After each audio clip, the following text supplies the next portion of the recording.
நல்ல வெட்டு கிளை வெட்டல அண்ணாச்சி போஸ்ட். தபலா வந்து என்ன பாருப்போ.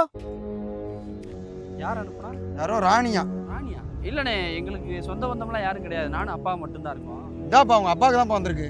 அவர்கிட்ட என்னன்னு கேளு. அப்போய் இல்லடா இங்க வாப்பா. ராணின்னு யாரும் உனக்கு தெரியுமாப்பா? எனக்கு ஏன் தெரியாதுல்ல. அப்புறம் உனக்கு லெட்டர் வந்திருக்கு. யாரு? எனக்கா இருக்காது, வேற யாருக்கா இருக்கும். கொடுங்க. ஜிபி முத்து தானே உங்க பேரு? ஆமா. உங்களுக்கு தான் லெட்டர் வந்திருக்கு ராணின்னு. அநேகமா உங்க லப்பரா இருப்பா அவ்வளோ. உடம்ப இரும்பாக்கிக்கடா. நீங்களாச்சு அந்த ராணியாச்சு. கடமள ஆரம்பிச்சு வெளுத்து வாங்க போகுது. யார் ராணி? எனக்கு யாருமே இல்லல. எனக்கு அன்பு அத்தான் ஜிபி முத்துவிற்கு உங்கள் அருமை காதலி ராணி எழுதி கொள்வது.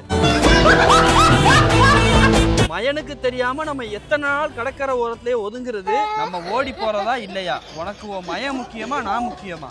லவ் யூ மாமா உம்மா. இந்த வயசுல உனக்கு பொம்பளை கேக்குது. என்ன அப்பனு மயமா அடிச்சுக்கிறாங்க நீங்க வந்துட்டு போனதுக்கு அப்புறம்? அது ஒண்ணும் இல்ல அண்ணாச்சி. ஃபிளாஷ்பேக். அண்ணாச்சி அண்ணாச்சி குடிங்க. உங்க பக்கத்து வீட்டுக்காரர் பரமசிவம் இருக்கார்ல, அவர் வீட்டுல ஆள் இல்ல. 2 லெட்டர் வந்துச்சு, அவர் வரவும் கொடுத்துருங்க. நான் கிளம்புறேன். இல்ல பேயில போவான். இதான் வேலை எனக்கு. செத்த பேயில. அதான் அண்ணாச்சி, அவங்க மயம் இருக்கிற நேரமா பார்த்து நானே ராணின்னு ஒரு பேர்ல லெட்டர் எழுதி அவங்க மயன்ட்ட மாட்டி விட்டேன். இனிமே அவன் மயம் பார்த்துக்கணும்.